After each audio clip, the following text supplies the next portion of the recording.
Welcome to the Salty Dragon Tavern. Pull up a chair, grab a drink, and come listen to us talk about laughing in Australia. I've only got 2 people and they're still just as childish.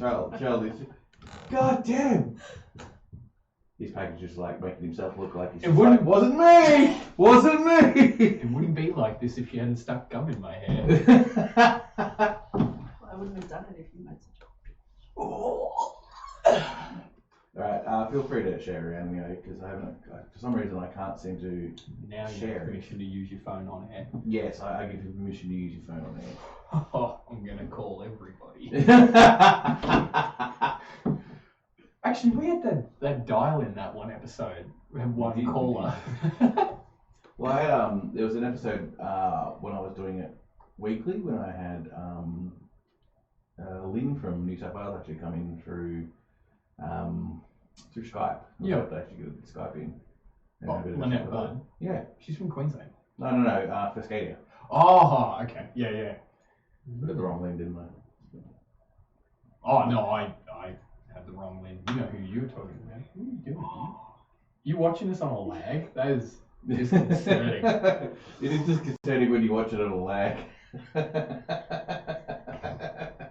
Wait, can I borrow that?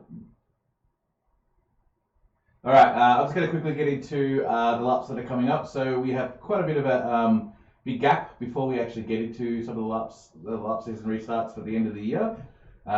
We've got pretty much nothing until September. In September, we've got 3 laps.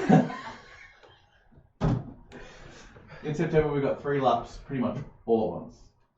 We have Exodus for the last week of September. We have Blood and Gold for the first end of September, first week of October. And right on that weekend, when one lap is ending and another lap is starting, Ganty decided to have their weekend game as well. Oh. Yes. They actually had theirs in before our dates. Yep. Yeah, they've had theirs for months. Yeah, I know they do. Yeah. They usually do. They like to have theirs well booked in advance, but yeah. People don't often communicate with each other. No. What a bunch of nerds. Yeah. Gosh, Des, why would you say that? Hide your branding. The thing what I've got going now is because we're using the same stream as the D&D stream. So if you're watching this, you can scroll to the left of Twitch and you'll see the D&D stats of all of our characters for Sunday nights. Oh, really? If you're not doing it on your phone, that is. Alright, what are we going to talk about? What are we going to talk about? We have got at least 2 topics. Go back to the chat. We should go back to the chat. What were we talking about? Packing for an international laugh. I insisted that we talk. No, that's chat to the girlfriend. I insisted that we talk about black powder. Des doesn't want to talk about her Hobbit laugh. I don't want to talk about Exodus. I haven't said anything. Well, now you have. God. By saying that, you're invalidated not saying anything. Alright, what should we start with?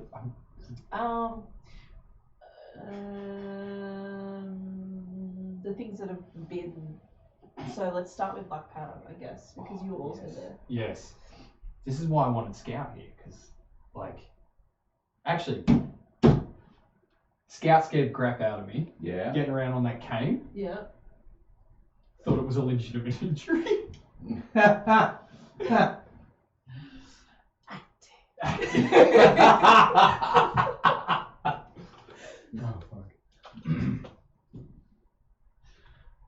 Alrighty.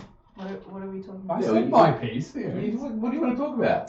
Black powder. We're talking about black powder. Yeah. Yeah. What specifically? I said it. Scout looked injured and I got scared. Oh, okay. So, alright, so Okay, black are we powder. moving on? Okay, Is that... Yeah, That's- black powder done. Oh, yeah, Starcraft's with the feasters this weekend. Ah, yeah. Mm. I'm kind of a bit curious about how that one's all going to go. It's an interesting sort of angle instead of going with the what they were originally going with. Bit of a feast is not a bad idea. Yeah. I haven't been in the circle about what they've been doing for organising and stuff like that, so I don't really know all that much about it. But yeah, it's a cool idea, and the feast is a nice way to do it. Kind of feels like the old days when we were a lot smaller in the LARP and we were just always having feasts every event that we sort of went to. So yeah, it's pretty cool. Yeah. No, it's it seems to be pretty well organized in terms of having like NPCs and things like that. So there's going to be a storyline and all that sort of stuff. So it looks pretty interesting. I think Heather is championing that one. I think not Heather. Sorry, Madeline. Yeah. So yeah, hopefully it turns out really well, and because I think it's her first foray as the leadership behind an event. I think more than anything else. If I'm not, because I don't know enough about her. Unfortunately, she's not here. She's been too busy. She had a big hand in one of the last Corona events. That's true, but like what I mean is that as far as I can tell, unless I'm mistaken, that she's basically just the lead. She's organising most of it and looking after it, and whipping everyone else into shape to get things done. So yeah, yes, but I know she has done other things before, but this is as far as I know, like LARP wise anyway. Yeah, an event that she's put together herself, or at least been pushed into that role. Yeah. So yeah, it'll be interesting to see how that goes. Unfortunately, I can't go. I don't know about you guys. Are you guys going at all?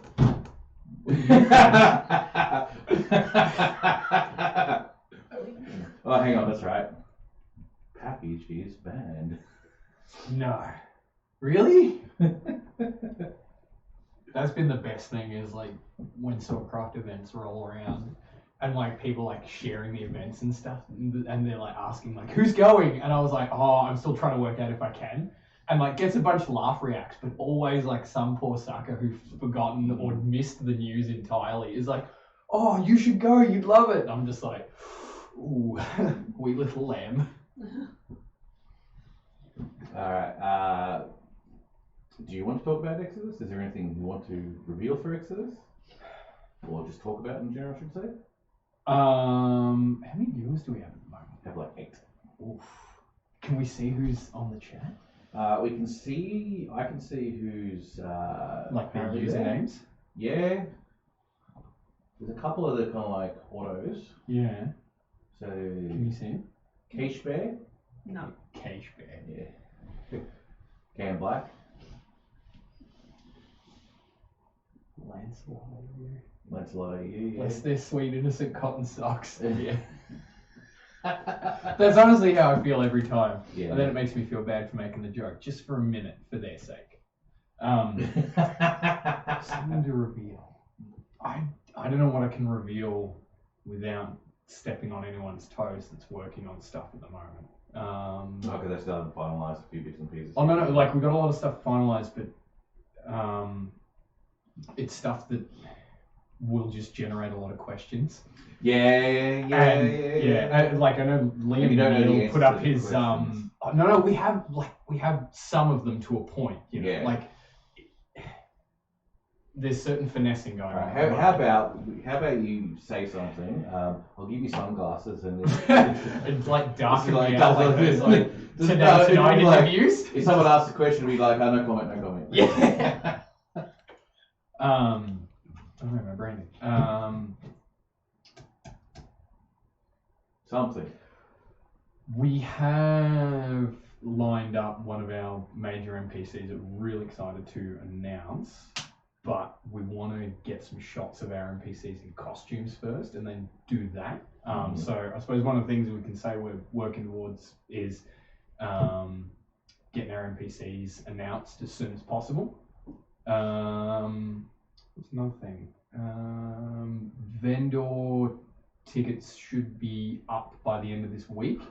So if there's anyone who's actually looking to sell wares as a way that they like make money or something and we're interested in coming to the event, that will be ready to go by the end of the week. Earlier if we can pull off a miracle. We know, a lot of reenactment vendors, are very keen to come along. And I actually have Kat to thank for that. Yeah, she's got a few contacts. Well, like it's where she's making a lot of headway for her business too. So she's got a lot of mates and introduced me. So she's been doing me a massive solid by spruiking Call of the Gods to all the reenactment merchants. And they've just been hand figures for tickets and application. So Yeah, for get those your guys, asses in the gear. and the major holdup has just been like legalities, making sure that all our terms and conditions are solid. Yeah. And that was the main thing that was holding up our player tickets as well. With the players, somewhat satiated now that their tickets are out. Now it's merchants after us. Ugh. Kind of this organising stuff. Oh, I know. Why can't it just happen? No, that'd be nice.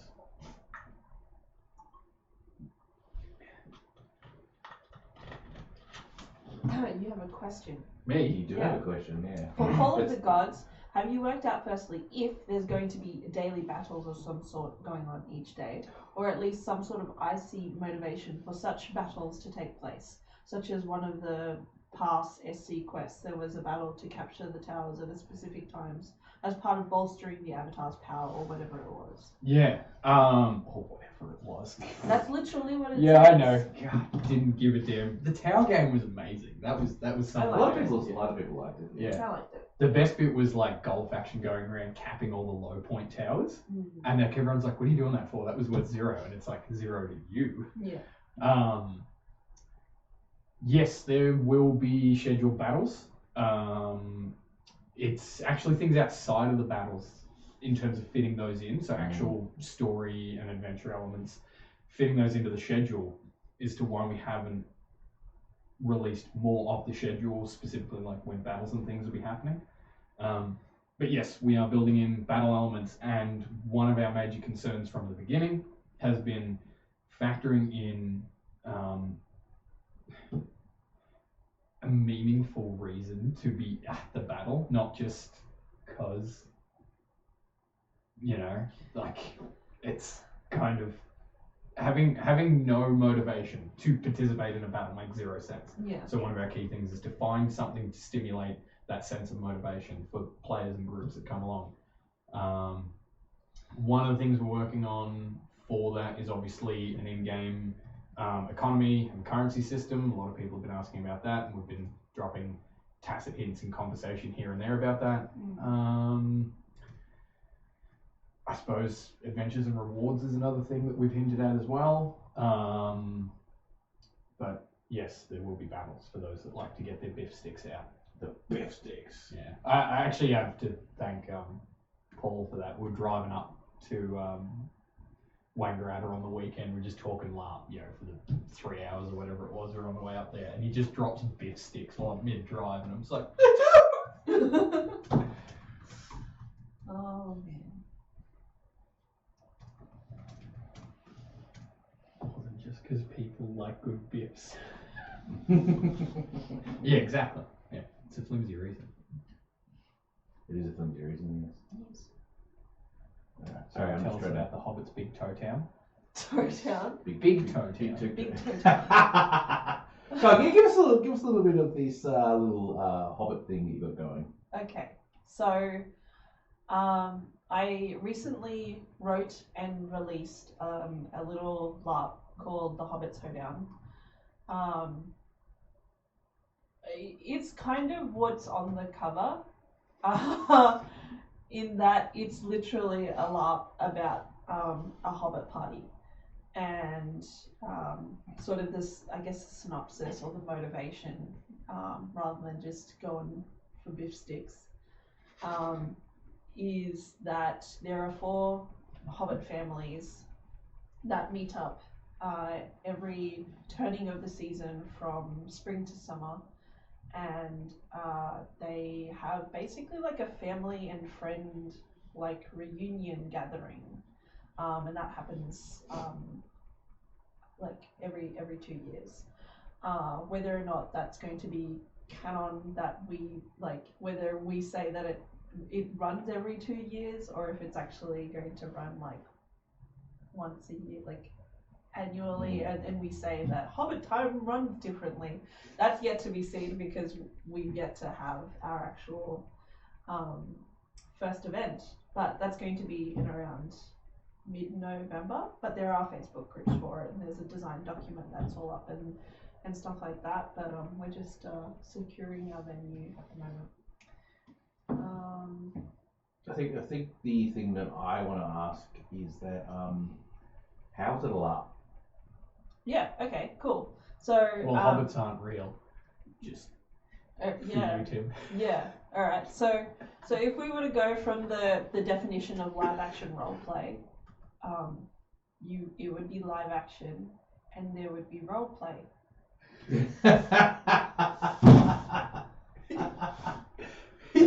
I think my people are mocking me. So it is a mechanics light LARP, so it's mostly consent based. We wanted to challenge our player base to change their win conditions. So instead of having hit points or an objective, the win condition isn't to win over someone else. It's to have as much fun as possible, and also that you're creating fun for other people. So the win condition is, are other people enjoying your presence? Then that's a win. Like, playing is winning.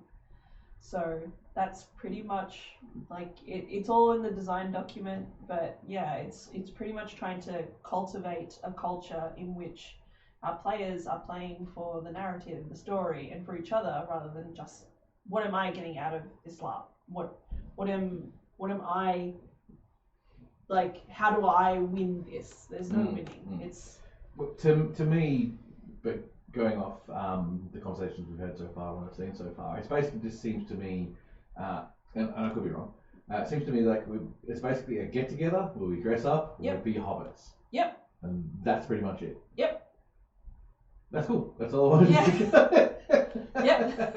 The meta of it is a little bit more complex in that, like, we're trying to explore other areas of game design with LARP, especially considering the culture and the history of Australian LARPs. So we've got swordcraft for sure. That's a mechanical system, and even if you're role playing at Swordcraft Quest, for example, you're still thinking about, like, how many hit points that you have, how many hit points the other person has. Yeah.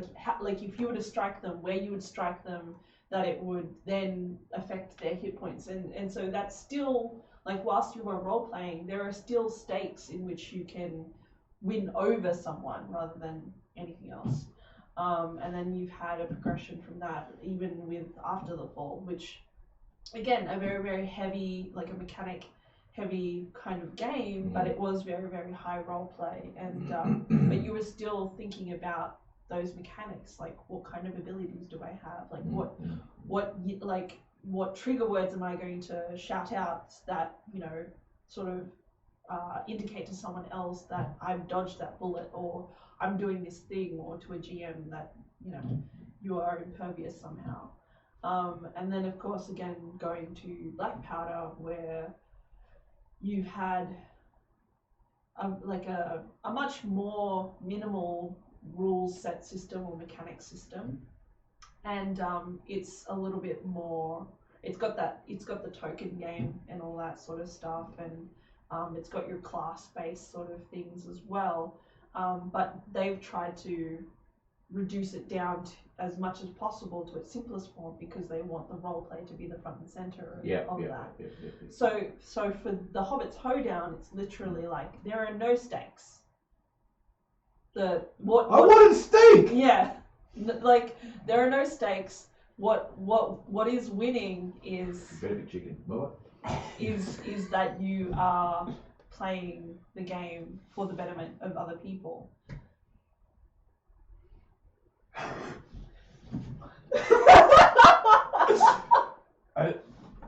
This is why I'm against having the chat up. I have no idea who that is. It doesn't matter. I think, yeah. Okay. Nice. Go on, tell them. Did you see my face? And I was about to. Right. I'm sorry that your dog has died.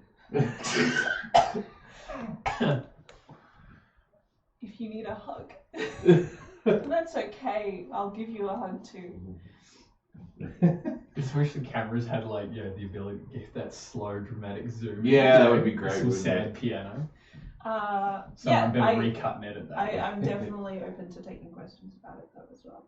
It's a very simplistic plot. Though, Yeah. So I think from what I'm gathering, it's kind of like because like the feast is coming up this weekend, which is based off the same concept of the masquerades that they've been having in the past. Yes. People have come along to these things, dressing up and whatnot, and just having a gathering with no real need to role playing. Yeah. Where what you're trying to do is that you're not providing a scenario or huge amount of all these background plots happening and stuff like that. Yeah. But you still want to emphasize that even though it is kind of like a feast, but a bit more of a party, Yeah. that we still want to sort of do it and everyone's still being character. Yeah, pretty much. Actually make it a character-rich, in-character environment and having a party at the same time. Yeah. That's, I do wanna specify as well that it's not just that we turn up and then we're like hobbits. It's also a mixture of like party games and like a little like non-competitive tournament as well. So there'll be like backyard cricket and maybe some down ball if people are up for that. What about croquet? Yeah. we should do Croquet, That would be quoits. actually pretty cool. Yeah, just like little party games that are like things that you would do with your mates and have like a lot of fun doing at a party. Paintball? Hobbits. like a Hobbits like 21st. Hobbits Bucks. Oh, just have like spin-off episodes. Have a Hobbits Bucks and a Hobbits Hens. But there's a huge amount of potential for it. It's all about it's about having those interpersonal sort of light-hearted relationships, and it's trying to build a sense of warmth and I guess trying to sound not so like weird and cliche, but like it is solidly about like friends and family and trying to build that warmth between the LARPers, not only as players but also their characters. So I'm just trying to make everyone be friends. Yeah. Oh look, I think it's great. I personally think it's a great idea. It's a good spin on the concept. So it's dressing up. I'm looking forward to the people who do come along and what they bring out for costuming. I really am. Yeah. Like I think one of the things I do really like about LARP is when I see just the people's thought behind their costuming. And when you put hobbits into the equation, just like that word hobbits, and everyone's like, oh my god! So many ideas just suddenly come out of the woodworks. And I've seen that enthusiasm so far. It's been really, really phenomenal. Like this is the first time that I'm doing any kind of like real advertising about it. Because I haven't at all, and within the first couple of days there was over 200 members in that group, and over 100 people now have said that they're attending. So it's been really, really like overwhelming, but very, very lovely to see that sort of feedback. And I feel like a lot of people are very heartened by that concept and are so willing to like, oh, what can I bring? There's already like a little mini band that's like gotten together. They've got like their own group chat, and apparently they already have like 2 hours worth of like music that they've compilated so that they can play at the LARP. There's like this little small spike of people suddenly watching Fellowship of the Rings. Yeah. For inspiration. So I'm really excited for all the mischief and chaos and fun and hugs and all that sort of good stuff. So of it being silly accents. Yeah, and silly accents. Oh God, it's like the accents. One of the hardest things in LARP, isn't it? Like, getting the accent right. Yeah. Especially when they're required. Yeah. So the hardest thing is that once you've got your accent going, is to actually keep it going for the rest of the night because you just relax into your normal talking patterns. Or worse, someone corrupts it and turns it into. Someone decides. I've decided. The Scottish is one of the worst ones. If someone starts bringing out a Scottish accent, no matter what other accent you goes, nah, you're just going to go into Scottish after that. Yeah, no. A lot of people like I've found that a lot of people who like do Yorkshire and like Irish and they're talking at each other. That's they start to like lose. Their R's start to skate around the place. The one that got me was my first black powder, so the second one. I worked for ages practicing at home. Matters gave me hell shit for it, but the practicing on getting a Parisian accent right, and I got there super late on Friday night. First thing next morning, the rest of the Marauders came into my tent as I'm like sewing buttons on my trousers, and they like start talking to me in these Python-esque bloody, your mother was a hamster and your father smelled of elderberries, and I'm like 5 minutes and the accent was gone and I sounded like another one of those yokels. It does take a lot of effort. If your friends don't support your accent, you're gonna sound as stupid as them at every laugh. Dear me. You actually bring up a very interesting point about what you're trying to achieve with rules light, or almost rules non-existent type thing. Because when I went over to Italy and played in the Fallout Lab, there were no actual rules. You were basically given a character, like you would if you were actually doing a movie or something like that. Here's the motivations of your character, here's the general bits and pieces, and a list of people that you know in the LARP itself, and how you are related to them. That was the game. Yeah. There was just basically no rules beyond that. Yeah. Other than we're in a fallout shelter and roleplay as if we're in a fallout shelter. Yeah. So you already have a bit of an expectation of how it's supposed to go, and you kind of like to going into it and going, I have no idea what to do. But you kind of do because you got a character. You actually act out that character. Yeah. And then you just interact and see what happens. Yeah, pretty much. Yeah, that's pretty much what I'm running the LARP for is, one, to see what happens. Two, like to answer my own question to myself, which is, can you change the culture of a player base that has been playing under different win conditions for so long? And yeah. Do you think Black Powder and Borderlands has the same win conditions type thing? No. Yeah, I don't think so. I think that people have started to like, because of Black Powder, people who have experienced it, they've had their mindset of what a LARP game like should look like or looks like to them, and what the win conditions is like. It's shifted like a little bit, so it's sort of kind of trying to like take the chance of like, you're getting to that place, like exactly. Can we take you further, like capitalize on it. Can you become, I guess, like an improv LARPer in which that you are creating scenes with other people, and that you are sharing in that generosity of scenes. So I fully understand that. Like I've had the luck to appreciate such things because both the Italy LARPs that I went to were essentially the same. There's very minimal on rules and more about the character that you were given, acting out that character and the motivations and all that type of jazz, and just interacting, creating scenes and just going with it, So I fully appreciate and fully understand. So it's gonna be hopefully pretty cool. At least a good start, and I reckon it'll be a lot of fun. Yeah, no, I'm looking forward to it, and I hope that a lot of other people are as well. So, yay. There you go. I think part of the reason why we advertise it just a little bit, the idea is that like people start getting ideas into their head about what they want to do for costuming. So the more time they have, the more lead up that they have, the more that they can probably do. So it does help in that particular sense. But I understand it's kind of like you counting your chickens before your eggs are hatched type thing. So you're not sure because you haven't got a site for it. We're looking at 2 sites. We're in communication. Okay, sweet. So it's nearly there. Okay, so you got a date that's in November, isn't it? Yes. Yeah. We do have a date. to the slightly warmer part of Australia. Yes. Year, part of the year. Yeah.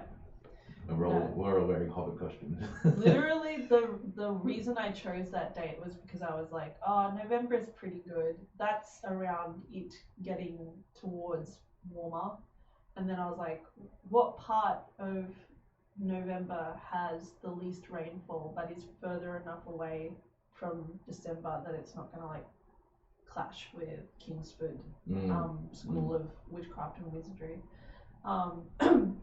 And so that was basically like I looked up the averages and then I was like, the rainfall is about 50-50 there. Should be right. That's how I picked it. I wrote the LARP in one day and then I was like, seems good enough. What? Wrote the LARP in one day. I have a title. So yeah. Yeah. All right. I think we've without much information because you're still trying to organise things. It's probably about as much as we can get out of that one. I could definitely talk for hours on the concept of not needing, a specific combat-related rule set because that to me is what a lot of people think when they have a rule set because there's combat involved and you kind of need a rule set for combat. Yeah. So you take combat out, your rule set diminishes considerably. Yeah. That you look at it, you realise you don't actually need a rule set in the first place. Yeah. And I hope that my hope is that the people that come to the Hobbits Hoedown, which you can probably search that on Facebook, by the way, if you wanted to join that group. The Hobbits Hoedown, I hope, will change, like as much as the LARPers who attend it will make the game, I hope that the game also makes the LARPer, because I want those people to be able to go away and go to other LARPs and make other people's time at those LARPs, like Sawcraft, like Exodus, all of them, and then sort of just bring that to the community. Yeah. And maybe then we'll start to see like another revolution of how people interact with each other when they roleplay. That's the hope anyway. That's very cool. If not ambitious. It's only ambitious in the sense that it's like, in a certain way, it's your first foray. It's like you've led it, essentially, your first foray and leading it. I think, because I think we had a discussion about this in quite a few episodes ago about, don't think too big when it comes to doing your events and stuff like that. This, to me, is a fantastic example of small, relatively easy to do, but still a lot of stuff to do to get your feet wet into organising stuff and whatnot, especially if you haven't done things before. I do event, like I have event logistics and event sort of management skills under my belt. And then my team as well. So I've got Lisa from the Black Powder and Bloodlines orgs. I've got Kenyon, who's one of the Brisbane ilk, and he's also done a lot of the winter events and stuff like that. I haven't seen Kenyon in a while, so it'll be good to see him. And then Tamara as well, who has got a lot of logistics, like event logistics under her belt as well, has run her own LARPs. And then Hayden Jones, who has also run like little side mini quests for his own warband and stuff like that as well. We just tend to work together very well. And then I have my own like little group of people that I have for my like workshops and stuff as well.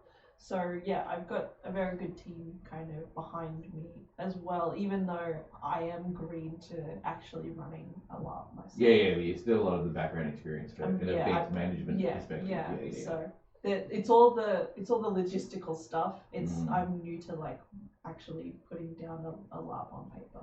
Yeah. But this is, as far as like I said, this is a really good example of to do a LARP.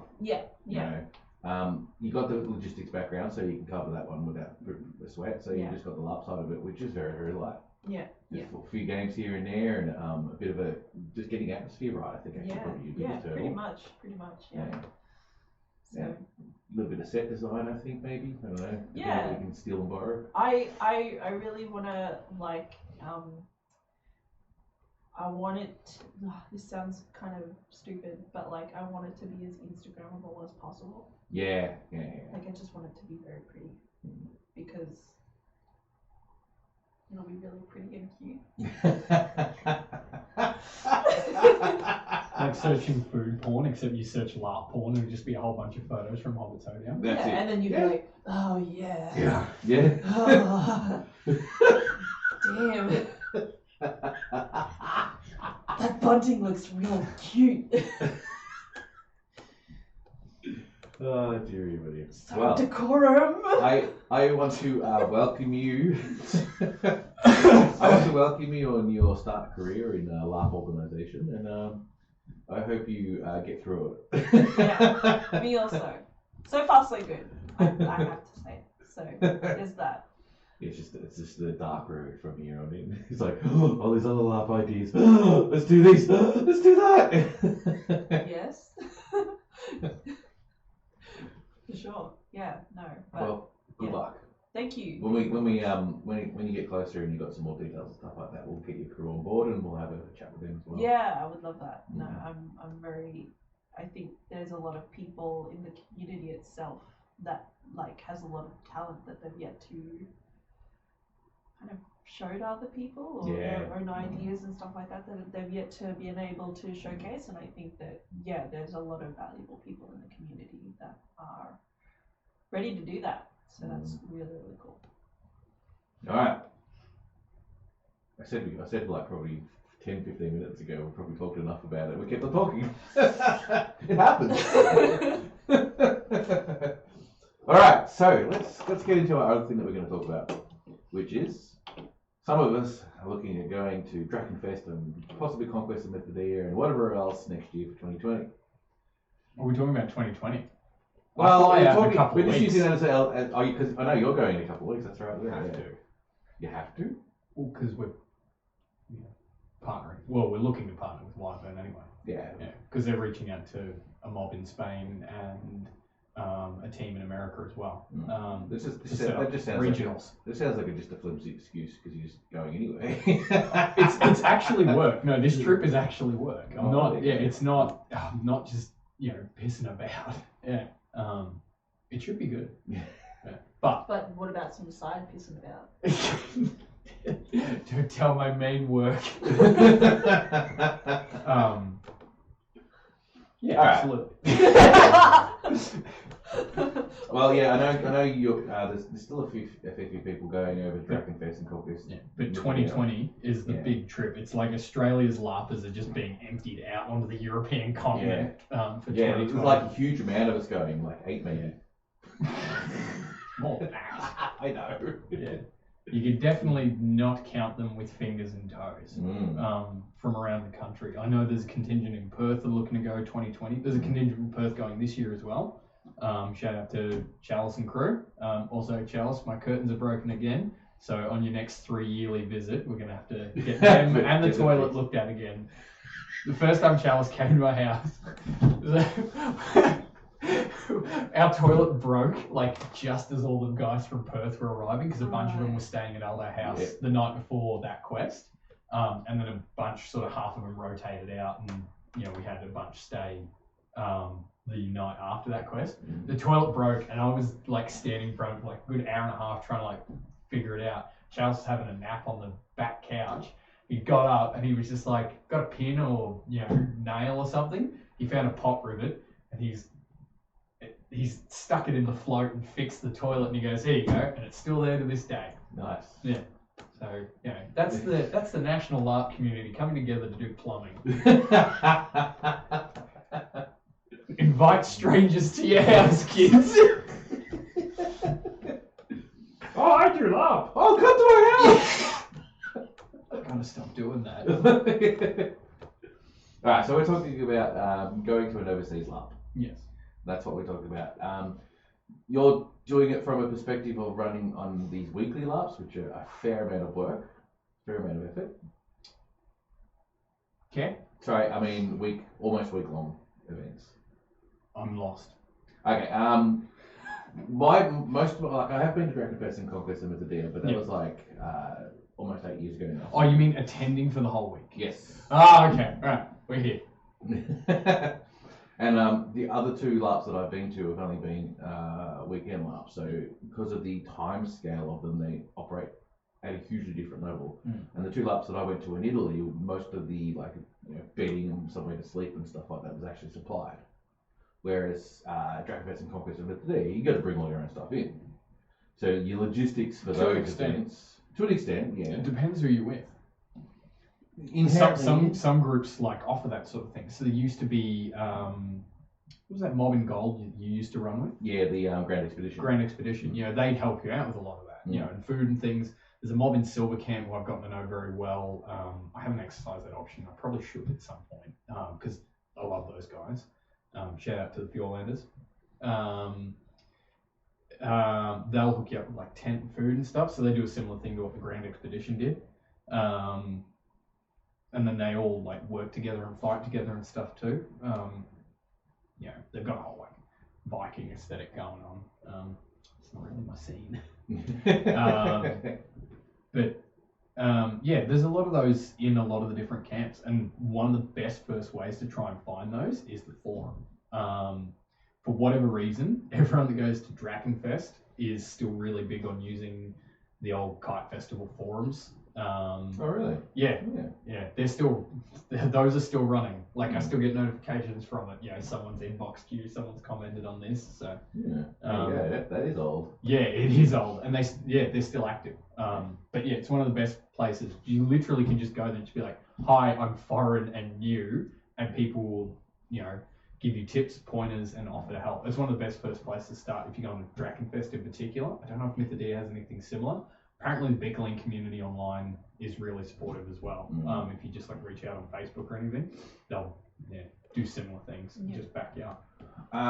What I was thinking about too is that perhaps we could also look at aiming this slightly towards the 2020 concept, Sure. more than just in general, or do you reckon we should just be a bit more general about it? Because in 2020, with the potential large amount of this, I was going to say it's probably good to get a focus on Dragonfest. On how there's so many LARPers from all over the country, focusing to go to Dragonfest for 2020. Absolutely, but I think keeping it general too, because there's some broad principles that apply, to when you're going overseas to any LARP. I think, I know there's a bunch of Aussies who've gone to a lot of the bigger events in New Zealand over the past few years. Apparently they run some wicked stuff over there. There's a big Lord of the Rings LARP or something over there. Apparently that is just off its head. Maybe. I would. Unsurprised. Colour me unsurprised.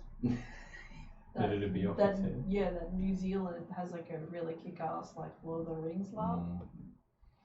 Well, the thing is that the New Zealand LARPers have been going for quite some time, and yeah, I know you read the note file. Yeah. No, the New Zealand LARP scene has been going for, consistently been going and going out with new ideas and stuff like that for quite a while. Where in Australia / Victoria, especially until Swordcraft come along, the LARPs that were existing were pretty much kind of the same across the board. Very small, very micro. In their amount of people that sort of rocked up and happened once, maybe twice a year. There was a small spurting of about 3 of them at one stage, then it all died off just to the one. And then Swordcraft basically came onto the scene, and then all of a sudden there's this a huge well of LARPers now. And a lot of them that don't even go to Swordcraft anymore still keep their fingers in the pie for the LARPing scene and come to Blackhat and Borderlands and so on and so forth. What was my point? New Zealand. New Zealand, that's right. So, but while this has been happening, New Zealand has been developing a lot of their current LARPs and been keeping them going during that small little rut of Melbourne and Australia not really having a LARP scene all that much. So New Zealand is ahead of us in a large portion of the experience and ideas and so on and so forth that they've brought out. So yeah, They've got some really good stuff going over there. I could be making this up entirely from a nightmare I had, where I'm stuck on a dirty brown continent that doesn't have this kind of thing. But they have a convention for their LARP organisers. They do. That happens once a year. They do have a LARP convention. Yeah. I haven't seen anything about it for a while, but that's probably because Facebook is just not showing me it anymore because it does that. Yeah, because it either happens like in. Again, could be making this up, but like May or June. 29 Aussies apparently going to Big Lean in 5 weeks. That's a fair chunk. Yeah. That's a fair effort. Yeah. I do want to actually add Big Lean to my list of the labs I want to go to. Like, I just want to see that village. See the video they put up the other day? Oh, with the crane? Yes. And they're like craning that like awkwardly shaped roof on to get that like fantasy medieval look. The trees in the background were bent to 90 degrees with the wind. I do not envy those poor guys putting the roof on that little house. But kudos, they got it, and it looks amazing. It does look amazing, yeah. I saw that video. Yeah. So up yours, wind. Climate change. Yeah. If climate change is real, that roof would have been airborne. Oh, thank God. Yeah, because sell your carbon credits, they're about to be worthless. LARP has disproved climate change. You need to be able to like live subtitle your episodes. Yeah. And just like subtitle them with quotes. I could actually do that. Yeah. If I had For another time. Another time, yeah. I would need someone off camera to sort of look after that particular type of stuff. Oh, it's Anthony. Oh yeah, Anthony. Yeah. Yeah. Oh yeah, I can see it now. Yeah. Yeah. People don't realise their glasses. I've got some. All right. Anyway, actually, because I haven't been focusing on tonight all that much as much as I could, because I could have easily invited anyone coming along from Big Lean. I actually wanted to do a big Lean grouping too, but still haven't around to organising that. We could technically get them in next month if they're 5 weeks out. I'll have to check it up with them. But they're gonna leave the next day. Yeah. They're gonna like finish up. Do the live stream like all those Netflix specials in the car on the way to the airport. Yeah. It's actually a cute idea. Yeah. Yeah. That's actually I'd not a watch bad it. idea. Yeah. Going to Big Lean. You're like driving there. 2 hours just waiting in the airport. Anyway, yes, we're supposed to be talking about going over to Dragonfest and stuff, mainly at this stage, because we're trying to get we're not trying to get, but we're just like aligning with everyone who wants to go to Dragonfest and Conquest of Mythodia, go 2020, to sort of see how many we can get. Yeah, well, but a lot of people were looking to do it anyway. Yeah, it just seems to be this natural coalescence. So yeah, but this because like I know you've been doing it, and I've been doing it, and there's a couple of others. Like there's just like a bunch of us when we realised it's natural coalescence. I think we were talking about it one night, like months ago, and then we've all just been like running around, like hyping everyone up, being like, "Dragonface!" Like, are you going? Well, that's are you going? No, I'm not. I think that's my. Do I need to hype you again? That's one of the things I want to sort of get across. No, it's okay. It's fine. What I want to get across is that even though we've all been sort of like lining it up to be 2020 where we're going to go over, there is nothing officially put together for us as a group to go as a camp. So, and this is a thing I mentioned in previous streams, I'm going to keep mentioning, is that Dragonfest, it was either last year or this year, and I'm pretty sure it's this year they're starting it for the first time. It's called Adventure Dragonfest. It's particularly aimed at international players, and the idea is you can opt into it. That way you get, a sort of an introductory thing to it. It's in the similar vein of the Voyage North at Bickerleen. So they sort of look after you a little bit, and I mean, I don't know to what extent. I'd have to get more detail, but ticket sales are closed. It's sold. Dragonfest this year sold out too. Wow. So I don't know how many. Wow. Really? Yes. Sold. Wow. Out. Sold out 2 weeks ago. Yeah. Zelda, the Silver Avatar. Shout out Zelda.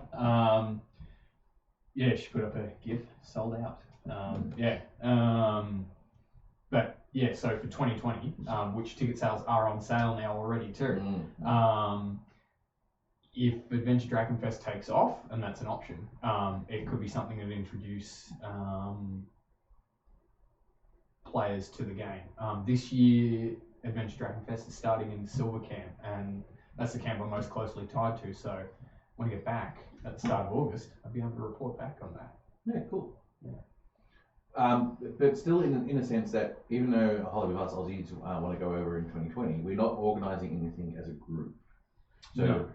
the idea is that if you want to go to Dragonfest and Conquest of Mythodia, you are on your own to an extent.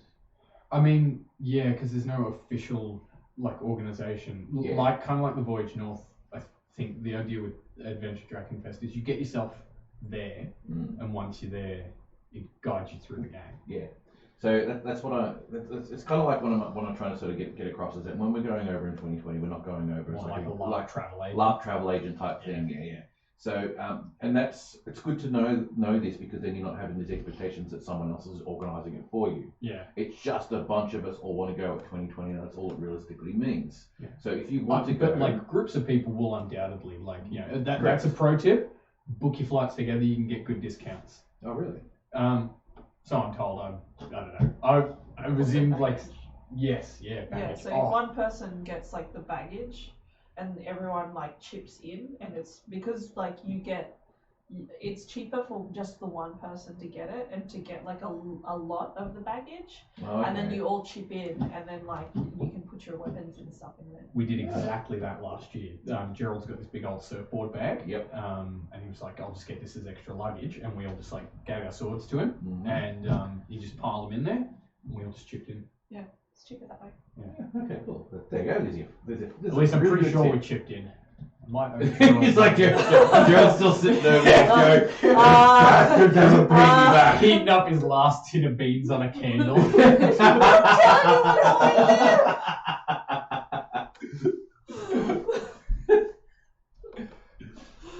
But no, that's actually a good tip. That's one of the things about when it comes to these things. Try and pay for as much as you can now. Yeah. Like Exactly. even airfares. The closer you buy the airfare to the actual event itself, the more it's going to cost. Yeah, I dropped just a little over $2,000 on mine last minute, and even then they were like cheapish. That is cheap. Like for me, when I went, which was what 9 years ago, almost 8 years ago Did you buy now. them last minute? It was no, what I didn't. I think I bought them 3 months out, Oh yeah. and it was almost 2.5. Whew. Yeah. Oof. When I went to Italy, I got it for 1,800. Yeah. And another thing on the luggage thing too, and price. There's a couple of airlines that are fairly cheap that you get 2 bags of like 20 or 30 kilos. So all up, you end up taking 40 or 50 kilos. China Southern is one of them. Well, I appreciate that, Gerald. Enjoy your beans. China Southern was who I went with in 2018. I think Gerald can correct me because he's in the chat, enjoying his beans. Is that he went with Vietnam, Gerald? I think. Did you go with Vietnam? And Vietnam they both also have give generous luggage on yeah. that. So Yeah. Vietnam have got 2 bags, 20 Nice. each, and that's what I have with China Southern as well. 2 bags, 20 each. Wow. I was able to take 40 kilos of stuff. So I could take Wow. all my gear for both Dragonfest and Mythodia, plus a whole bunch of clothes and stuff. And no extra cost. Yeah, it's in the ticket price for China Nice. Southern. Yep, and for Vietnam as well. So definitely Wow, look that them is up. impressive. It's very good. Yeah. The only thing is like it's hella difficult because I was with China Southern, just trying to get like a temporary pass to like go out. Guangzhou is the main airport goes through. So Chinese government, they're a bit protective. It's kind of hard to get a day pass. Gerald and that got a day pass. 2 bags, 40 kilo total, but 32 for your heaviest bag. There you go. And that's a youth fare.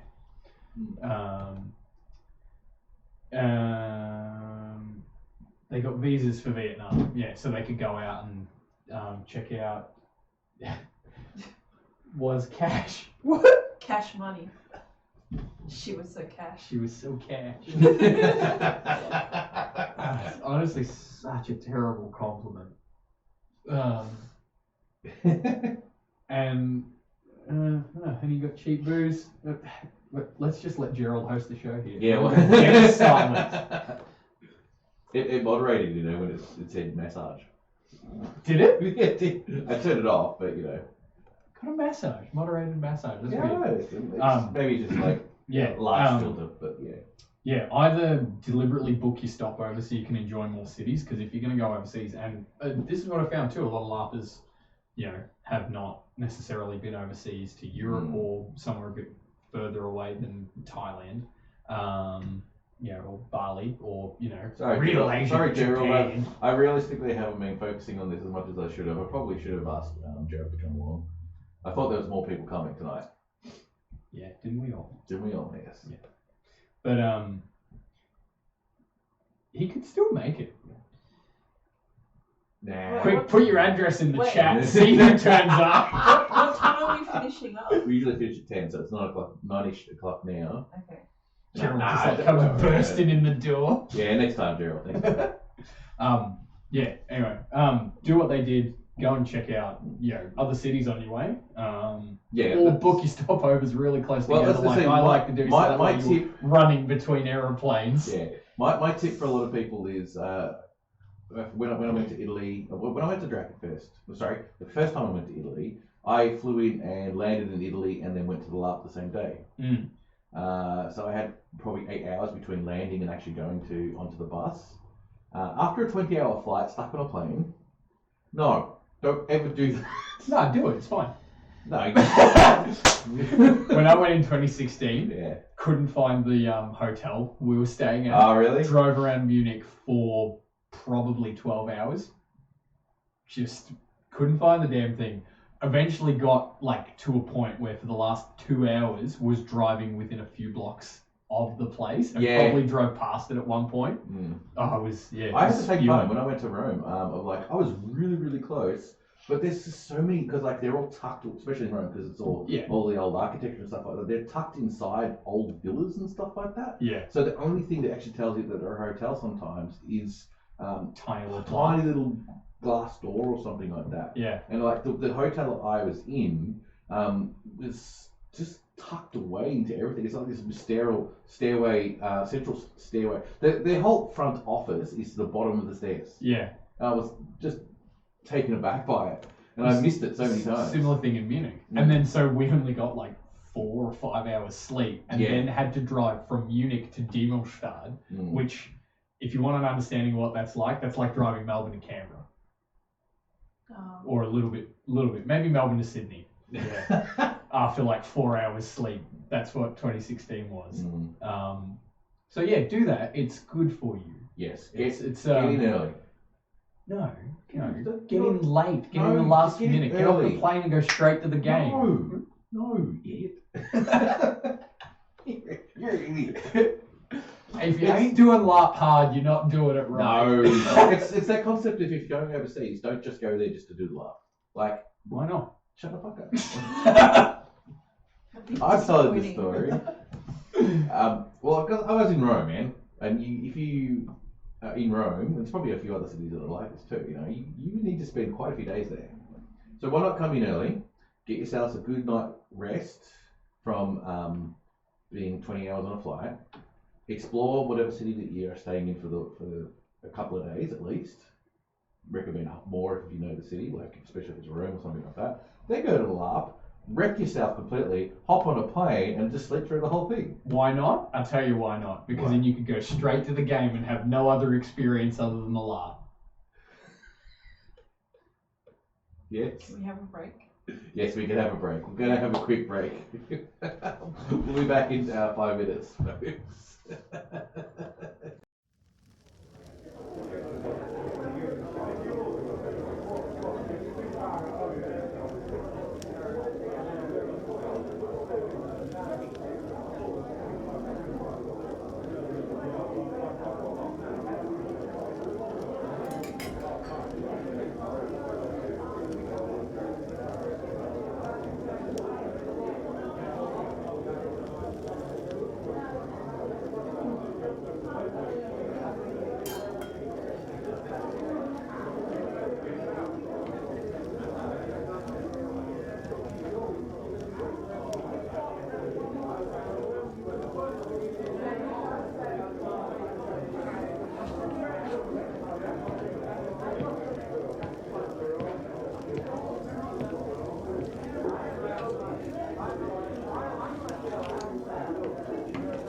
You should have clicked live there. I should have clicked. Would have gone live with potato and gravy. Potato and gravy. Welcome back, everyone. Hang on. What? I mean, yeah. No, well, continue. What I want to are you showing him? something disgusting. it's not laugh related. Alright, yes, what were we talking about? We were talking about going overseas. And Yep. Brendan and I have two different theories about when you should arrive. Anyway, I recommend you get there early, have a good night's sleep, enjoy the place that you're staying in for a couple of days, if not a week. That's what I do. Yeah, and then go to the LARP after that. Because you will get wrecked at the end of the LARP. And I made that mistake. What? I'm going to have to look at this later on. Oh, you shouldn't.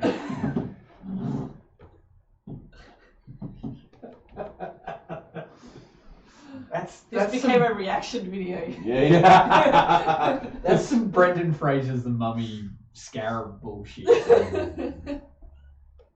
Oh, wow. Put link in the chat. I dare you. No, don't be putting links in the chat. You represent me. That's right. Put it in the chat. All right. One of the hardest things about the break is getting back into the swing of talking about shit. No, we were talking shit. Yeah, we were talking flights mostly. Yeah, we were talking flights mostly. One of the things actually that I did, because I didn't have 40 kilos, that's actually pretty impressive weight allowance. I just went, I wanted to buy a new weapon anyway, so I just decided to buy a weapon over there. Yeah. Took my kit in my luggage and pretty much nothing else. Yeah. Because I went. And did you stuff like clean socks and undies in your carry-on? No. You didn't take socks and undies? No. When we were arriving, we knew we went to Heathrow. Cause we jumped in with the Grand Expedition, so they come from England, sorry. And we were going to travel from the top of England essentially, right through the Channel in the tunnel, go for France, all that type of jazz, and just head up to that particular place and pick up LARP as we're going along. So knowing that I'm going in that particular part of the world, I went, well, yeah, I need to just go do some shopping and get more underwear, just buy it. Yeah, fair enough. You know, if you are struggling on weight and you've got a whole heap of kids, stuff like that, a lot of the stuff you just go and buy. You know, if you want your deodorants and stuff like that and whatnot. Or you can do what I did in 2016 and travel in soft kit. That's how the pros do it. We're talking about Brendan here, who likes to go to LARPs and sleep on his straw floor.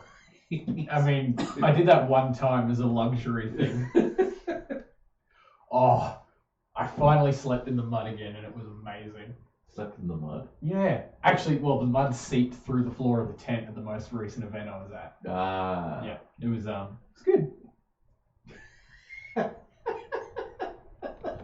Like everyone's just like, Everyone's like, that sounds like a bad time, and I'm like, I was literally immersed. oh, jeez.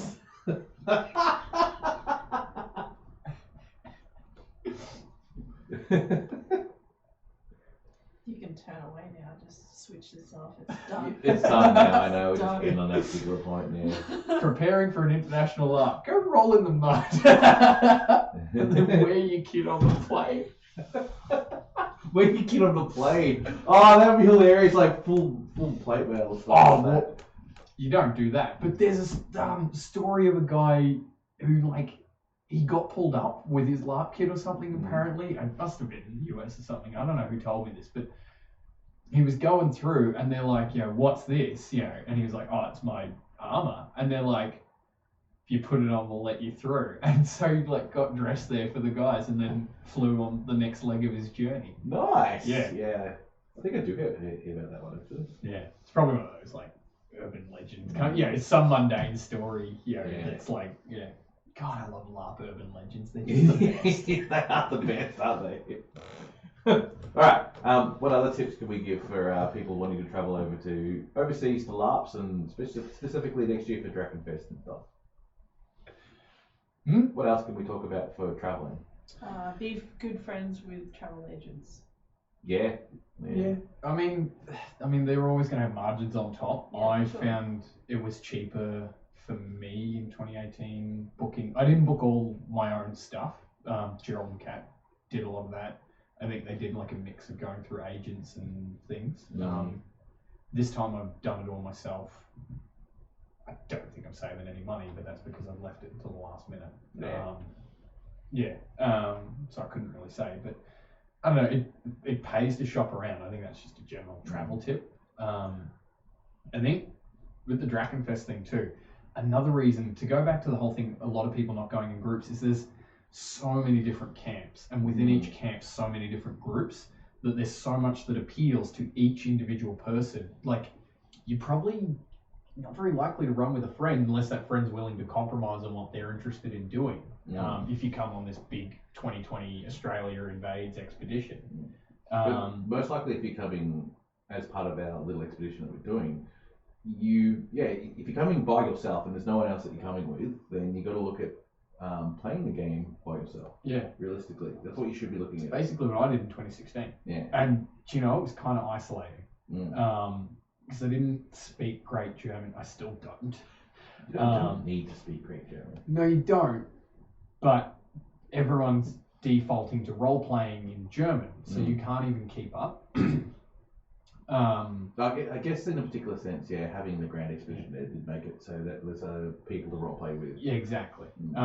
Another disadvantage we had is that we weren't in the camp, even though we were a part of it and part of groups and things in it. Yeah. We were camped in the overflow. Having said that, we made some lifelong friends there. Tim Stellard, shout out to him. I hope I see you this year because I've got something for you. Multi and Ben Tim are going to try and make time to see them in Hanover. They were just, that little group that we met in the overflow, we got our own little kind of camp feel going. Yeah. But I think that's the thing is, like, if you're starting to feel really isolated, if you do decide to go off on your own, there's nothing wrong with that. Just talk to someone because they're more than willing to engage and talk.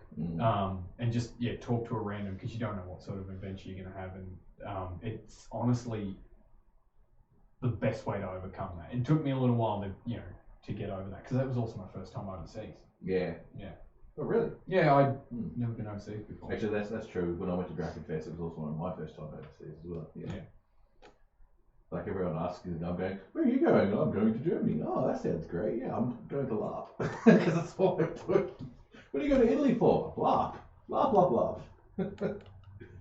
You paid LARP Urban Legends. Yeah. Let's get it going. Well, that's not a bad idea, actually, but probably to be like the one. The Legend of Jack Package.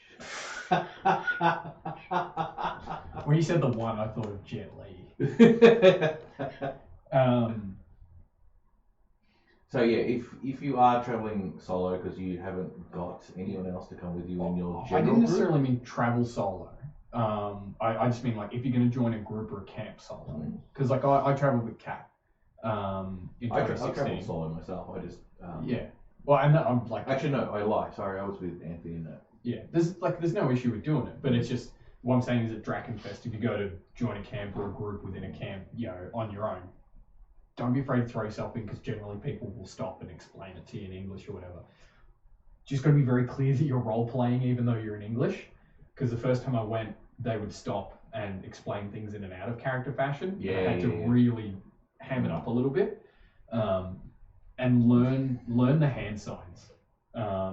You know, because there's different hand signs all over the world and even within different games to indicate that you're out of character or different other things. But yeah, learn the hand signs. It helps. Actually, the coded. My tip language. specifically for Dragonfest at least, because I didn't suffer it so much in Conquest and Mythodia, is that I got a spell cast at me when I was in a siege. Yeah. I had no idea. Even if he spoke in English, I probably still wouldn't have been able to understand what he was saying because there's just so much going on. Yeah. You know, if a spell is being cast at you, and it's easy to tell that's happening to you. There's a whole heap of different spells. It could be heavy weapon, so you got to drop your weapon. It could be a fear effect. It could be a whole heap of different things. I had no idea what was cast on me. I just ran. I was like, fear effect for me was a good one to sort of work with. Yeah. You know, just get out of there and just feed out, and then count a minute out, and then get back into it again. And you essentially get the same result. Like if you do a weapon drop and you're in the middle of this massive group of people trying to get in through the front door of someone's keep, and you don't know what spells cast at you, you don't want to be dropping your weapon in there. Yeah. I don't know if it's changed. There's a really big tip that I got to give because I don't know if it's changed since you've been going. I can't remember if I've asked you this before, but when we went to Dragonfest, Carl, who came with us, he bought over 100 arrows. He bought them from Mythalon. Mm-hmm. He did it with the concept of he bought a whole heap and just left them with them. So when we arrived at Dragonfest, he just picked them up from Mythalon. Yep. Yeah, he had over 100. I think he said like 140 or something. He bought heaps back in the day when they were kind of cheap. Yeah. However, because of the style of combat that it is, which is mostly the sieges and stuff like that, and the fact that they don't clear up the battlefield a lot, he lost close to 50% of them. Stepped on and broken. I don't know, not having been an archer. Kat took some of her arrows and used some of mine when we went in 2016. Mm-hmm.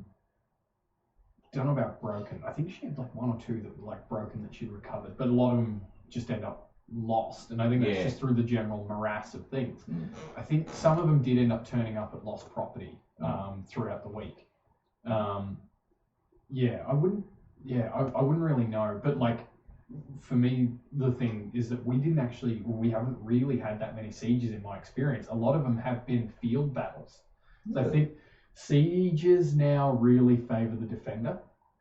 Yeah. So now you are trying to catch someone in the field or provoke them to come into the field. Yeah. And they don't just like sit there and meta it and just wait in the camp until the coast is clear. Like they'll role play it too. Like people get provoked out of camp all the time, which is really, really good. Because then like alliances have to come out of camp to support their ally who got drawn out, and then people support the provocateur, and it just turns into a huge field battle. I'd say that's probably part of the issue there, that they're getting lost rather than broken, particularly from an international perspective. That's another cost on top of how much it costs. Yeah, it's one of those things. Like a lot of people when they come with it's because you got to consider what character you want to come with too when it comes to this thing. So if you're going to use a bow and archery, you're going to lose a lot of your arrows. And considering the price of them, if you do the smart thing, buy a whole heap from like Mythalon or whoever it is that's selling them in Europe, you're still going to get conversion rate problems. Realistically, it's still going to be expensive no matter what you do. So really take that on board if you decide you want to play an archer, because you're going to lose a few and you're going to probably have a few broken. So it's going to be pretty costly to be an archer, travel over there. Conquest of Mythodia, the STs do every once in a while actually try and scoop up as many arrows as they can. Yeah. So one of the things that was given to me as a tip when I went there, actually, I didn't need to worry about it so much, was your ticket has a code on it, an ID, and to actually mark all of your stuff with that ID off your ticket. If you keep that ticket on you and you need to go to lost property and you need a sure-defined way of saying, hey, this is mine, here's the ID of my ticket, bang, easy to identify your items. Especially if you want to chuck them on those numbers and letters on the side of arrows and stuff. Yeah. So that's another one of those things that I remember. Yeah. I just don't know how many numbers and letters they have, so it might be a bit of an effort. Yeah. Basically, putting tape on an arrow might not cut it. Yeah. People get pretty inventive over there. They now. do. Yeah, They with do. like colouring tape and things like that. But yeah, I don't know, you should just assume you're going to lose arrows. Yeah. No such thing as bands over there. They just have No, they guns. don't. It's a role play thing. Yeah. They do have guns. Yeah, no, it's like a cap gun. They use Yeah. cap paper, percussion paper, Yeah. which honestly I like better.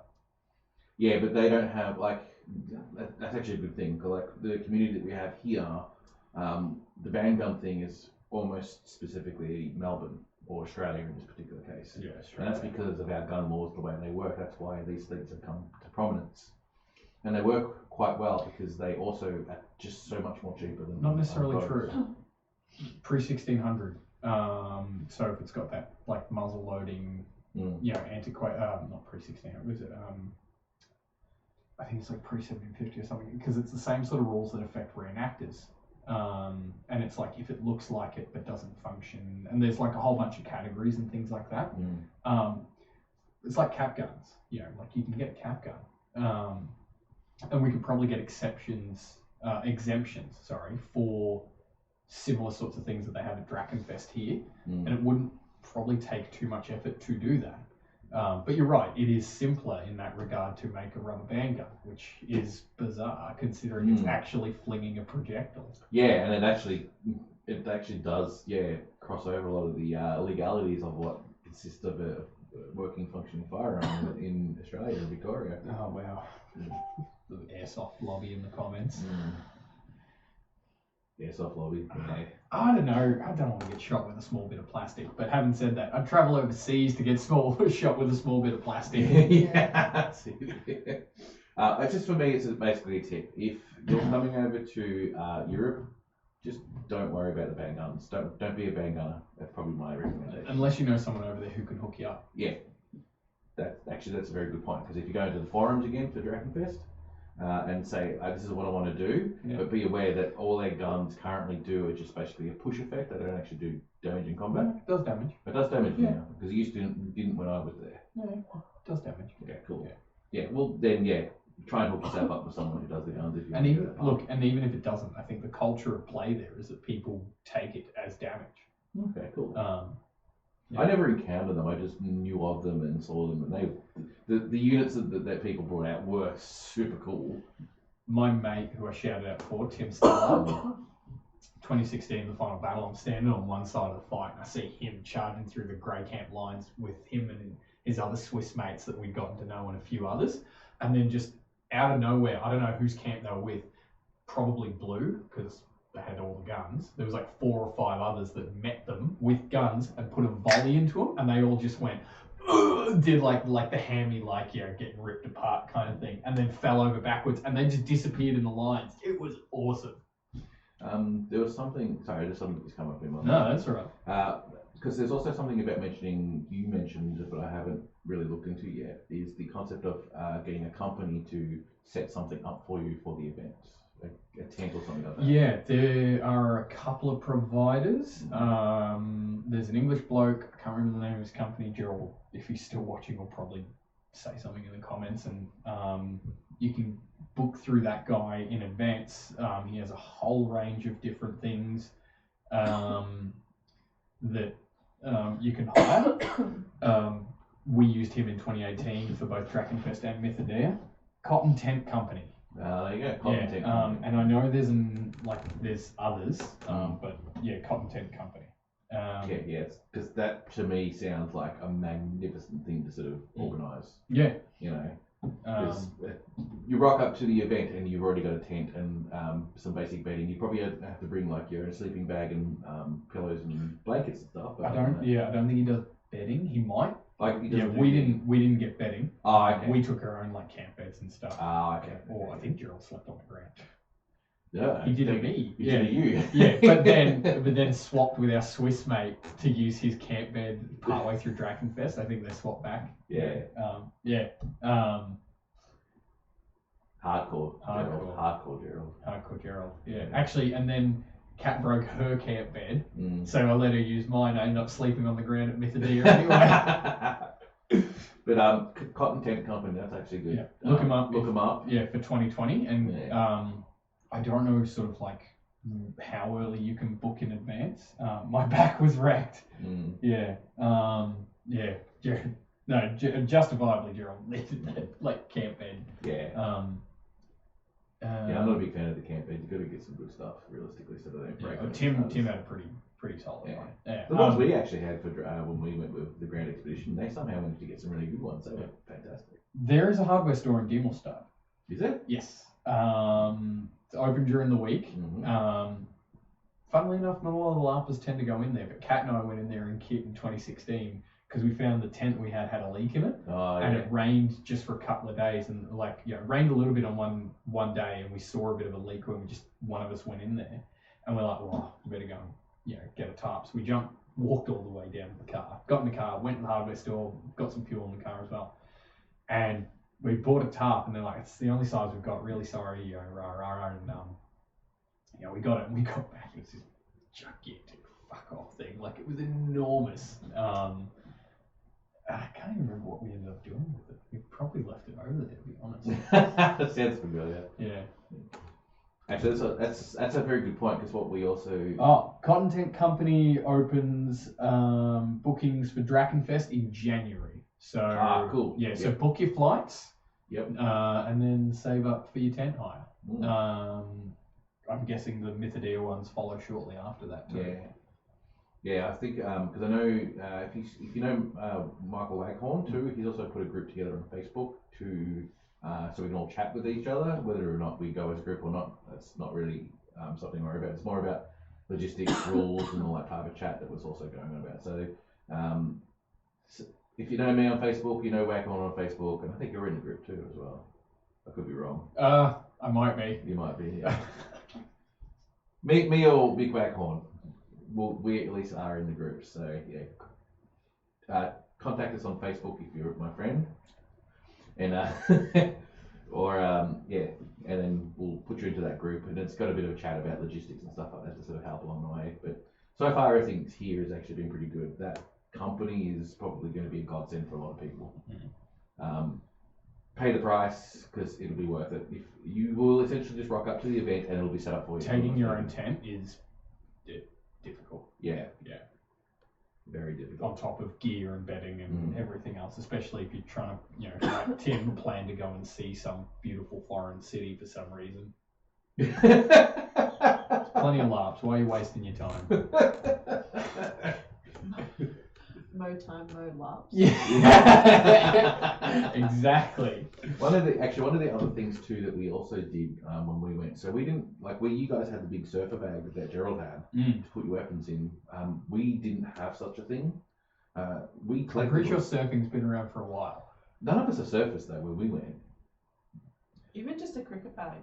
Or Yeah, it's not so much the bag. So I tried that because I was trying to work it out for 2018. Cricket bags, like if you want to take something decently sized, cricket bags and hockey bags in a lot of instances just don't seem to cut it. No, they're not. Which is weird. Yeah. Wow. They're not long enough, even like when you sit it at an angle. Yeah. Mm. And it's because like cricket bags are they've got like if you've played cricket. If you've played cricket. Yeah. They'll have the pocket on the end. So like you look at the thing, it might be like that. The actual internal big pockets like that. It's What I was actually trying to get to is that there's another option you could do too, because I said, there's only 8 of us that went when we went.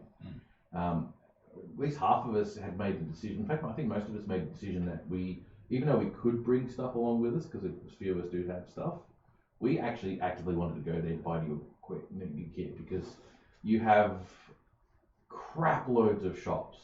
There's a lot of small-time individual little groups who are doing weapon construction and stuff like that, as well as the big companies also doing their type of stuff. If you could save up a bit of extra money and bring it along just to buy some more equipment, go for it. There's so much more cool stuff that you will miss out on if you just look at the general catalogs of the bigger companies. Yeah, there's a lot of really like niche manufacturers over there that go to these festivals and sell their wares. And some of the stuff they make is just amazing. It is, isn't it? Yeah. In 2016, there's these guys from Italy. They just started touring a bunch of LARPs. They'd started making polyurethane armor. About the same time that Wormwick was starting to get traction. They physically went out and took their wares and wore them around and like were telling people about their business. And I fought alongside them in the Sturmlanzer. Saw them again in 2018. Surprised that one of them remembered me. But since sort of just before Dragonface last year, their store has just taken off and gone gangbusters. They do really cool dwarven kind of stuff, and their signature is this silver and copper tones in all their stuff. Really, really cool stuff. I can't remember what they call off the top of my head. Really nice guys. Not someone you would know about unless you were actively looking. And like you said, the big manufacturers, we get 3 or 4 out here, and that's kind of it. And then everything else is, in terms of armor, Indian art. Pretty much, yeah.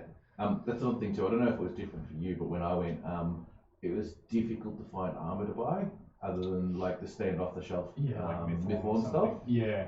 And shields. It was almost non-existent, and that may have changed recently. I don't know. I wasn't really looking for shields. Yeah, I don't know. But soft kit galore.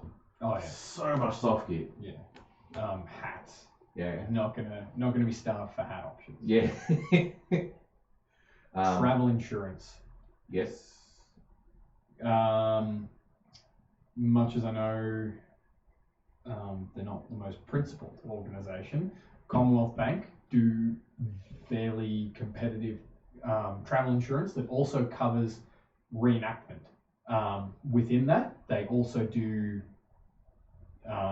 include LARP within that definition. Oh, really? Yep. That's so if you've got none of the pre-existings on whatever policy you take, you go to a LARP and you hurt yourself, it'll be covered. Nice. That is good to know. Yeah. I never actually considered that when I got insurance, but yeah. Yeah. One of the things I was getting about when you're buying stuff, like, because when we went, I actually bought so much stuff that I had more than I could actually bring back. But we sort of already knew that. So we actually just shipped it. Yep. It took another 6 months for it to get back to us. Oof. Yeah, it's a fair chunk of time, because I think we just like, shipping because of the long weapons that we had. So we couldn't do it traditionally, because I think one person got a really long weapon. I know I had like a really long rapier and stuff like that, so to go in. But it is an option if you consider, especially if you're going with a large group of people who want to do the same thing. Shields sell out really early at Dragonfest.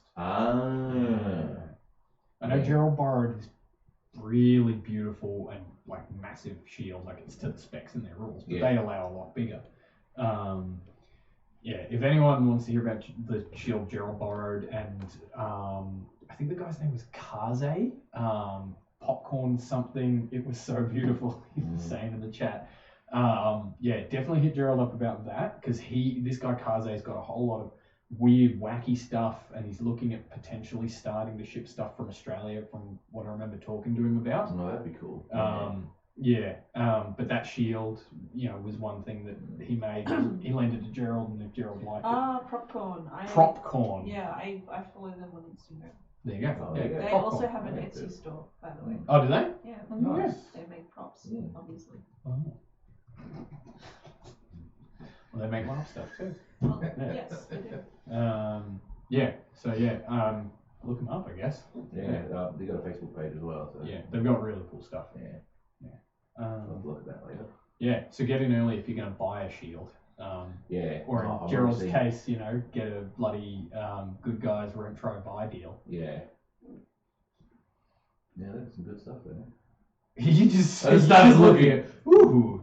A lot of off-the-shelf stuff in these pictures. Alright, you're the host now. Yeah, you're the host now, yeah. Welcome to the Salty Dragon. Huh? Just like pick the camera up and like just go to the take it to the pub. Alright, cool. So there's options there for you. If you go with a decent sized group, or even if you're going yourself, bring as much money as you can and look at buying Hobbit stuff there because you're going to find some really cool stuff there. You could probably triple the size of your soft kit alone, if not more. Depending on how much soft kit you had. Like It depends on how materialistic you are. Yeah. Oh look, I just wanted it so I didn't have to wash it. Very. Yeah. Material things will not bring you happiness. The Dalai Lama taught us this. We've talked about this. No, I've never read the Dalai Lama. We've talked about this before, but I don't know he's ever spoken about love. I've never read the Dalai Lama. I didn't say you had. I was just confessing to No, you. I was just saying what you said again. Oh. That's so stupid. I've never read the Dalai Lama. He's got books. Yes, but do you read him? I mean, they're his thoughts, so kind of. Let's not get into this. We're here to talk LARP, not literature. Hey, Tim, I got a pitch for you. yeah. I get a lot of pitches, like not directly to me, but just like I got this idea. What do you think? And He's I'm like, bragging about all the pictures he's got hanging up. yeah. So many pictures. Yeah. It's like a freaking wall. Yeah. Gerald's on fire with his Dalai Lama. Shut it down. Shut it all down. Shut it all down. Shut it all down. New fake Twitter account. The Dalai Lama. The Dalai Lama. This is actually good. No, that'd be a great Twitter handle. Shotguns. Tim, you said I could be on my phone. Dad. No, the Dalai Lama. No, Dalai Lama. I'm taking it. My barbecuing NPC. Dude, just come to the Hobbit Lab. Yeah. You don't have to be an NPC, but you can definitely probably barbecue. Duolingo's birthday. Buy him something nice, and by him, mean yourself, and go to He's Dragonface and buy some stuff. Duolingo's always messaging me saying that I'm making him sad. Yeah, because you're not learning a language for a laugh. That's why. That's the only reason. Not learning a new language for a laugh. Exactly. That's actually the only reason I got Duolingo was to learn German. Yeah, it was Spanish. What laugh were you going to in Spain? I wasn't going to Spain. Oh, South America? No, Oh, Central America. it was for Las Granadas. Oh, Mm. fantasy Mm. Spain. Anyway, Yeah. let's get back on the topic of overseas love. I know that we're talking about Dragonface a lot, but there's actually other LARPs too that people should really look into. Especially if you're more the role player side of things and whatnot, and just want to see some really interesting experiences. Because I know the Chaos League group that I did the Fallout LARP with is running a third time next year. So In they're Italy? running, in Italy, in Rome. So they're doing a really cool job with that one. So if I would recommend something, that was one of them. Go spend a weekend in an underground bunker. It's magnificent. Other LARPs? Question mark. I know I'm looking forward to January next year because even though none of the people I know are going into it because they only had 60 spots, but they're doing the Sahara LARP, which is based on a sort of Cthulhu concept. So I'm so looking forward to the pictures for that one. I think there's a group in Spain who do a Westworld one. A Westworld LARP. Yes. That would be mad. Yeah, and they've been doing it for a few years now. So yeah, I highly recommend just to explore the LARP scene in Europe because they've got so much cool stuff. So much. Yeah. And yeah, go experience some of them just off the charts. Because there's a huge competitiveness when it comes to the LARPs in Europe because there's so many of them and you've got to stand out now. Like, we have what we have, and there's not a huge amount of choice, per se. I mean, it's getting We've better. got low population density. It is. That is one of the main factors. And it was kind of hard to explain that to other LARPers. They're like, why don't you have more choice? Why don't you have bigger events? Things like that. It's like, it's literally because, you have 22 million in a city, and we have 32 million in the country. The country is as big as Europe. Yeah. Yeah. Yeah, they don't understand that, of course. Yeah. But yeah, my recommendation is to go have a look around and see other LARPs because there is just so much cool stuff going on. Like they recently had a LARP in the Alps based off Westeros, so based off Game of Thrones, being north of the wall. So they basically sent them out to a ski resort and yeah, played Game of Thrones being part of the watch, the Black Watch. Nice. And I was like, oh, that looked really good. And the photos from it just fantastic. So yeah, they're really starting to pull out some really cool. Terry Spezzi, it was the other Italian group which I did the Icarus LARP with. Oh yeah. And this is their second year they're doing it too. They're doing a pirate LARP with a pirate ship, with a sail ship. So that's a very interesting one. It's like, well, that looks pretty cool too. We have that here though. It's called Young Endeavour.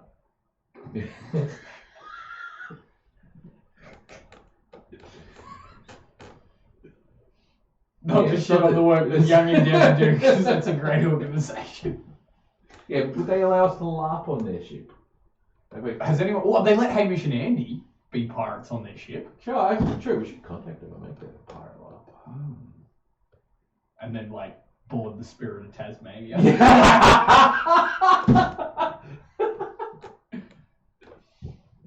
Yeah, I was thinking with the meaning of life myself. Oh, yeah. Very start of the meaning of life of the.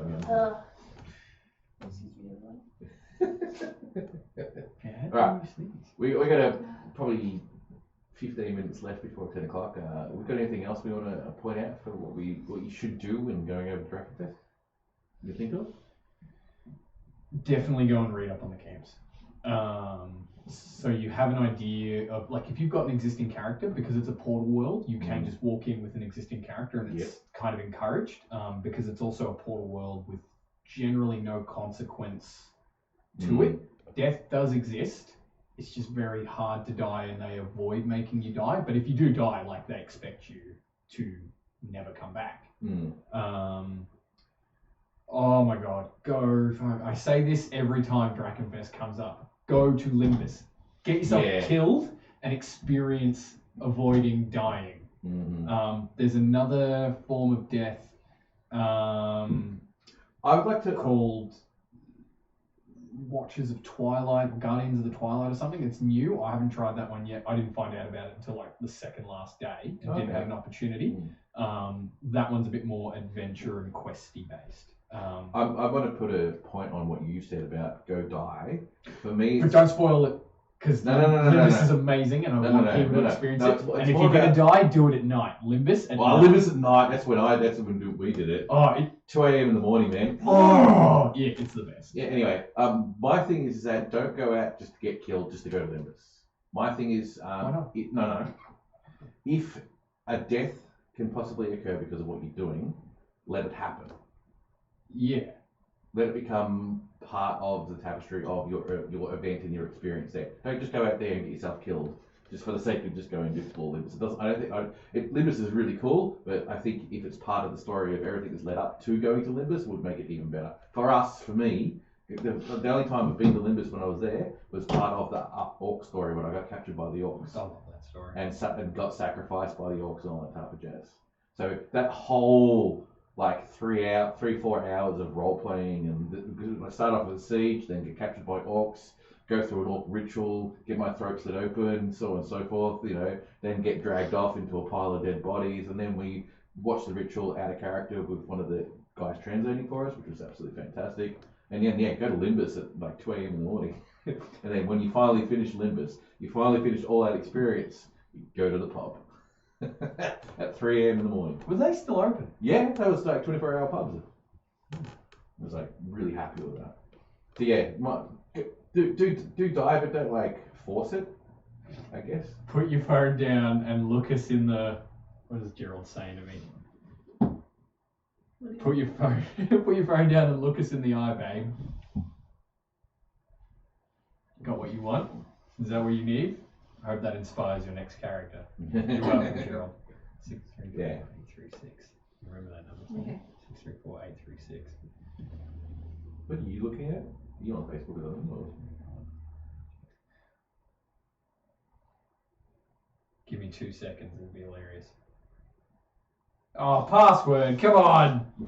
What are you trying to do? I'll tell you when I've done it. Oh god. Destiny is great. Oh, I've already got one. Okay. Yeah, I have a password still in my head. Pick a profile picture, fucking... Because of the delay, they've got like YouTube going like that. Not now, skip for now. Come on. I have no idea what they're doing. Oh, We're trying to run a skip for LARP now. talk here, and all I've got is No, package. it's alright. Not now. Package What am I payments, interested so in? Trying to do something and Della not Oh, LARP, Deli LARP. Oh, It's alright, I got it. Everyone at home is watching the birth of something the Deli horrendous. LARP. Just the Deli LARPer. Skip for now. No. You know? No. Next. Yes, I am the Dalai Lapa. There we go. It is a really good Twitter handle. Yeah. It is a good Twitter handle. I yeah. hope that you like make musings about LARP. Yeah. Yeah. Like really, like I've just now made worry I've not made what the your dragon career now. will do to you. The- Death comes for us The all. Deli LARPer. There we go. We have now birthed the Deli LARPer. Let's make it a thing, man. Come on, let's do it. Dalai Lapa. The Deli LARPer. Yeah. Done. Good note to end on. Oh, what? Is it? We're ahead of time, aren't we? Slightly. Okay. That's fine. For it'll make up for all those nights that we've gone like 40 minutes over. Yeah. Deli LARPer. Oh, weigh your luggage. Yes. For fuck's sake. You can get carried away packing armor. And also work out how to sit your armor, because if you concentrate the weight, it will weigh differently. Only by a little bit, but like, yeah, you don't want to go over that like 10% forgiveness they have you. Air France will generally let you just like wrap a sword in a sword shape and ship it. Really? You just tell them it's a toy. Really? Yeah, I did that. Yeah, I'm gonna I just try. bought a new sword over there. Yeah, well, I'm gonna try and ship a sword that I'm quite fond of this time. Well, yeah, all your major LARP swords are there too. So if you've got something specific you want to get, instead of being holding off on it, you can just get it while you're over there too. So like, Calamasa, like, are they there these days? Yeah, they go through the Methalon store. Oh, do they? Oh, okay, I didn't realise that. I think, and there's a couple other people. That Can carry you them as well. link the account for the Dalai Lapa? Oh, It would just be at the Dalai yeah, Lapa. at Dalai Lapa. It's a Twitter account, is it? Yeah, Twitter account Dalai Yeah. Lapa. At Dalai Lapa. Yeah, Dalai Lapa. It's like a completely naked account. Like there's nothing. Nothing on there, I've but gotta- you know. I'll have to. Yeah. Want to see who you know on Twitter? No. Follow me. Dalai Lapa. Tell your friends. I don't actually have a Twitter account written on that, so. I had someone made an account about me, like it was just quoting me every once in a while. What? Yeah. Was it? I think it was called Shit Des Says or something like that. Did they ask your permission first? Yeah. It was. I was really thirsty at the time. What? I have no idea what that means. Thirsty. It's generally when one is dehydrated. Yes. Very dehydrated. Which Dragonfest happens in summer. Yes, so Have to- hydrate or dihydrate. Yeah, exactly. No, sincerely. Do you know what they called last year's Dragonfest? Flamageddon. Yeah, because of the. It was over 30 degrees the whole week, and then we went to Mythodea, same again. I got to like 38 on the Thursday or something in Mythodea. We were rooted. By the time we got to That's actually a very good tip. It does actually get really hot over there. much as I shit canned the idea, do actually give yourself some time to recuperate, because it's held in a high summer, and it's, although the sun's not as like Powerful. scorching, Yeah. that's what tricks you. Because out here you just go, oh, too much sun within a minute. Over there you can go for hours and not feel burnt or anything. You'll just feel warm or a bit overheated. Yeah, just be careful, and maybe take light kit. Don't run full plate like some idiots. Deserty. For all those times you've run full plate at Dragonfest. You know me, they call me Full plate kid. Dragonface Desert. Yeah, that's what they call me. So Follow her on Twitter. a mouthful for a name, but I'm normally a mouthful. I still can't find Dalai Lama. How do you spell it? Dalai. D-A-L-I? L-A-I. L-A-I. I can't believe you're looking for this live on air. Oh, I usually get you guys to do all the talking, but you're being useless. We were joking about hydrate or dihydrate. And we were making a LARP account called the Dalai Lama, I which know, is it's also so important. equally important. Oh, I wrote hashtag, and because I put wisdom in this first tweet, the first things that came up were awakening, authentic, Bible. Yes, all of All of those. all of those.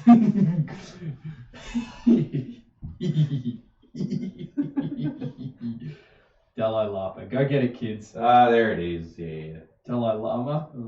Dalai I don't Lama. think he'd appreciate this. Amazing. You now have your focus in life. We have now dictated the rest of your... What about Exodus? No, sorry, this is more important. Can that? my calling. I'm now just going to post it to the Exodus page. Do you have another Twitter other than that one that you've just made? JP the LARP Elf. Oh, okay. So you use your Twitter? Barely. Yeah. Okay. I don't really like it. I kind of actually hate social media. I'm gonna get sick of the So Dalai does Lama everyone. in like a week. I'll take it over. Just give me this fucking first. Ah, We should swap it around from different people every once in a while. that's literally what I'm actually- saying. yeah. Pass Oh, on the torch. yeah. Yeah, pass on the torch. Lapa's That's a good idea. message the Dalai Lama and we'll pick some and we'll Yeah, we'll pass it around. Pass it around. and we'll set up a roster. Yeah, that sounds like a great And then idea. Lapas can like put their own takes on like Yeah. little wisdom. I think it's a good idea. It actually has a really interesting concept that we could actually utilize it to sort of advertise the laps that we do. Until the login gets given to someone else and they just write like boobs or penis. We'll make sure it's with responsible people, so no one in this room. Yes. Deleting the account now. All right. Are you gonna come 2020? To Dragonfest. Yeah. It hasn't really crossed my mind. Why not? Tickets are on sale now. Carissa, you're welcome. I know that I think Musion are looking at doing like a huge 2020 sort of like tour. I know that they're going to Biko. That's it. That's all I got. Sure. You could go to Bicco with Musion. Or you can come to Dragonfest with the cool kids. Anyway, I'm probably going to say goodnight now. Thank you everyone who's come Musion along. going to be on your front lawn Yeah, with probably. bricks and tire chains now. I'm not getting out of here alive. Thank you all for coming along talking about LARP. We had a bit of talk about some tips about going over to Dragonfest if you come from Australia. I'd recommend watching the whole 2 hours and get to that 15 minutes of actual good tips. And I will see you next month with, I don't know, some other people and some other discussions about LARP. Probably. Yeah. Goodbye everyone. I'll catch you all later. Eventually.